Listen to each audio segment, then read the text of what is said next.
Yeah, my name is Moses Kamau. I am the CEO of Plenser Limited, and Plenser was started in the year 1997, but it was incorporated in the year 2001. It's a private limited company. Okay. Our core business has been in heat combustion technologies, mainly boilers, waste incinerators, but lately we have adopted another line of building and construction, okay, which is also related to what we initially started off with. Okay. So tell me about, the incineration, because that's a major component of your business, right? Yes. So why is incineration important in the first place, and what is often incinerated?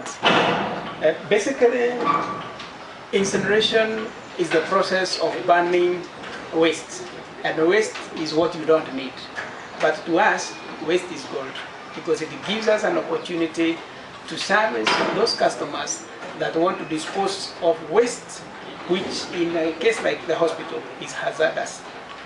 Hazardous waste needs to be incinerated, because if that doesn't happen, it will reinfect the same people that we are treating within the hospitals. So to us, we are offering a solution on waste disposal, and that is why these equipment have been very handy and useful to us and to the customers that they are meant to serve. This equipment is an incinerator, and it burns at a very high temperature, destroying the waste that you have put in here from the volumes that it is to about 5% residue ash. What you have just seen here is contaminated waste from the hospital processes. And if this is left out there and disposed carelessly, it will either injure people because it has sharp objects which are used in the processes within the hospital, or it also has contaminated tissues and other waste that would infect the people out there, because some of them may not even know what these bags contain. Okay, so I'd like to know, last year, your organization was ranked 4th in the top 100 small and medium-sized enterprises organized by Nation Media and KPMG. How did it feel to win that award, and what can you say, has made you reach that far with regards to your organization? Exactly, indeed. We were actually number 4 in the top 100.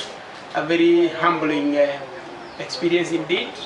We never imagined at any one time that our organization would be there, but through grace of God, we got there.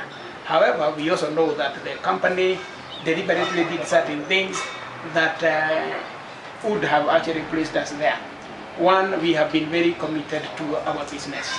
We have put structures within our business that have ensured that we give our customers value for money, both in terms of the product we are giving, and number 2, in terms of how we deliver that service and the products to the customers.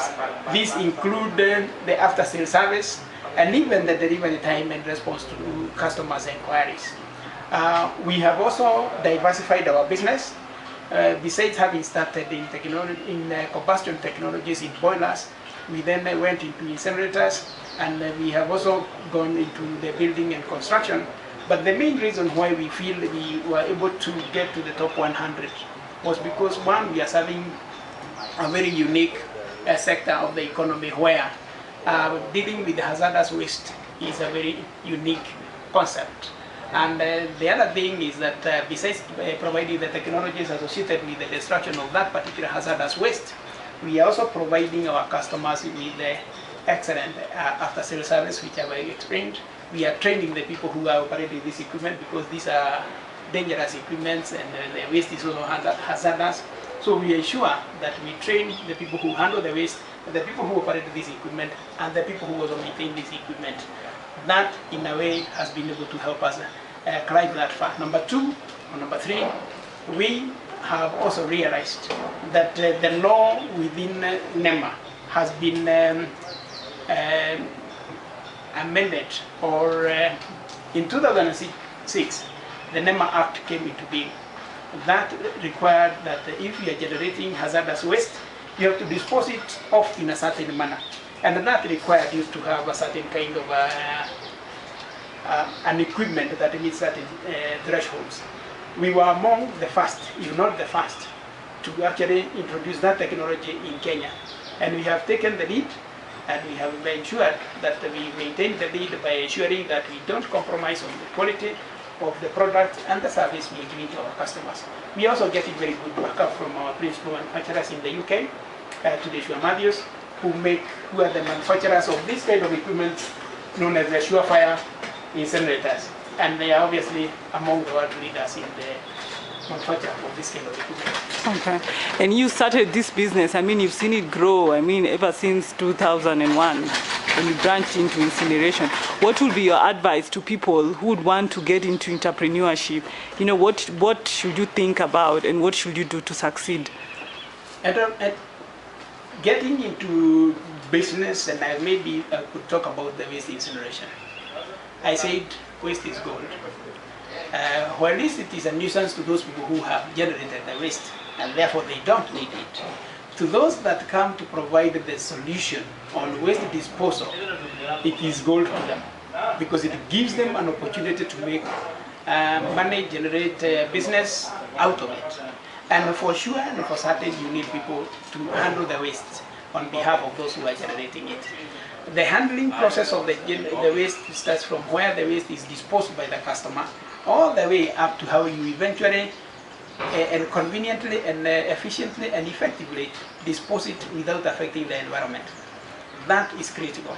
So bearing in mind that you should not affect negatively the environment, it creates an opportunity for a lot of people.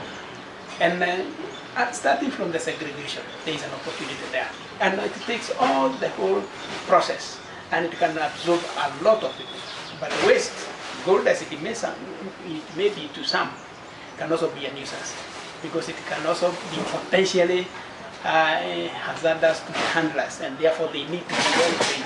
But if anybody wants to venture into the business of waste management, and then when we talk about waste management, we are looking at the entire process, starting from the generation, the handling, the disposal, and then the management of the entire process.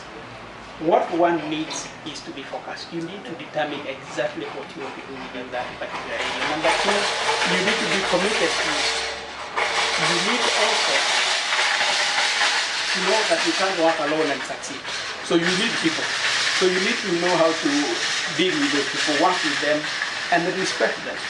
And number three and number four, you also need to realize that you need to have certain systems in place, one of which must take into consideration the personal health and safety of the persons who are dealing with this particular kind of waste.